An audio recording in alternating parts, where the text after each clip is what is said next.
It's Wednesday, the 24th of August, literally 10 days away from Worcester City Half Marathon. The big question is, can I run a sub 90 half marathon with only 3 weeks of training? Yeah, that's what the debate is. Welcome back one and all. I'm here at Huddersfield Station after a fabulous week and a bit-ish with some friends here in West Yorkshire, and I'm headed back down to Worcester, so I'm going to take you along and have a little bit of a chat. I'd like you to leave a comment below for those who've been following me for a while. What do you think the predicted time for the Worcester City Half Marathon for me will be? I don't think I'll be racing it all out guns blazing, so to speak, because the big race is London Marathon, which is only 5 weeks away this coming Sunday. So that's the goal. But interim is, can I run a sub 90? And yeah, there's still a lot going on. 3 weeks of training is a big ask. Yes, I've had certain level of fitness pre-surgery, so it's hard to believe that it's now coming towards the end of August, and it was only July when I was all battered, bruised. I had my gallbladder removed, and 5 days after that I ended up back in A&E. For those who don't know, accident and emergency. Yeah, that wasn't pleasant, and that sort of set me back another 8 days where I wasn't really able to walk that well or much really.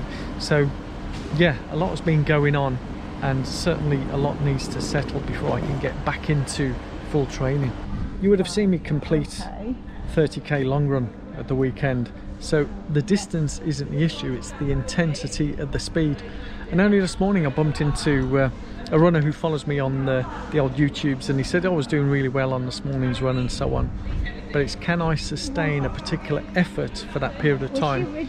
There's still a lot going on down there. Yeah, you know, it doesn't miraculously disappear overnight, but I'll be looking at going at around 2 minutes per kilometre faster than I've been doing ish, or 1.5 minutes faster per kilometre than I have on the easy run. So I'll finish the half marathon, but at what speed can I maintain that intensity for that period of time?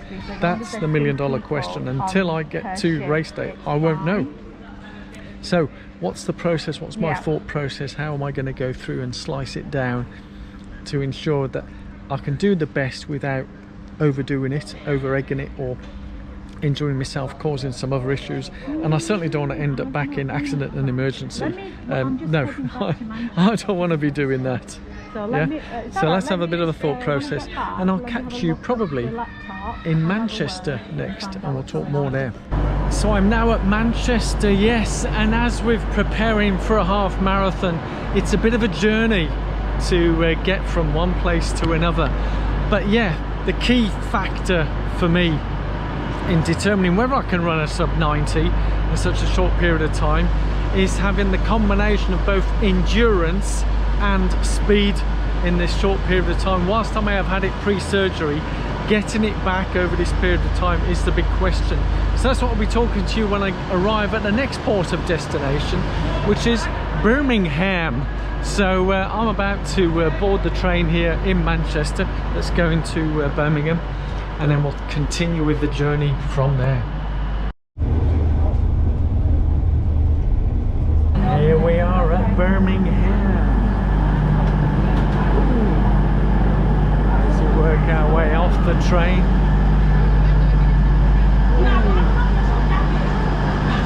Up some stairs. Catch you in a moment.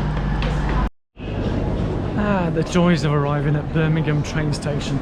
Quite a big train station, but you'd expect that being the second city in the UK. So as with half marathon training, all the connections have got to come together with the training.